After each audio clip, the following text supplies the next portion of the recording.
Hello friends, இன்றைக்கு இந்த வீடியோவில் தமிழக அரசின் பழைய ஓய்வூதிய திட்டம் குறித்த ஒரு முக்கியமான முடிவை எடுத்திருக்காங்க. அதை பற்றி தான் இந்த வீடியோவில் பார்க்க போகிறோம். தமிழக அரசு வழங்கி வந்த பழைய ஓய்வூதிய திட்டமானது 2003ஆம் ஆண்டு முதலே மாற்றப்பட்டு 2004 முதலே புதிய ஓய்வூதிய திட்டம் நடைமுறையில் இருக்கிறது. ஆனால் தமிழக அரசு ஊழியர்கள் பழைய ஓய்வூதிய திட்டத்தையே தொடர வேண்டும் என நீண்ட நாளாக போராடி வருகின்றனர். திமுக தனது தேர்தல் வாக்குறுதியின் போது கூட ஆட்சிக்கு வந்ததும் பழைய ஓய்வூதிய திட்டம் கொண்டு வரப்படும் அப்படின்னு வாக்குறுதியில் சொல்லியிருந்தாங்க. ஆனால் தற்போது வரை அதை நிறைவேற்றவே இல்லை. அதற்காக ஒரு குழு அமைத்தது. ஆனால் அந்த குழு இடைக்கால அறிக்கையை மட்டுமே சமர்ப்பித்ததால் அரசு ஊழியர் சங்கங்கள் நம்பிக்கையை இழந்தன.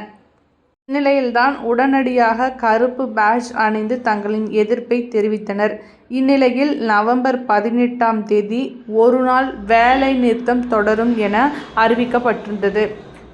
அரசு தங்கள் கோரிக்கைகளுக்கு தொடர்ந்து செவிசாய்க்காமல் இருந்தால் காலவரையற்ற வேலை நிறுத்தம் தொடரும் என ஜாக்டோ ஜியோ அமைப்பினர் அறிவித்திருக்கின்றனர்.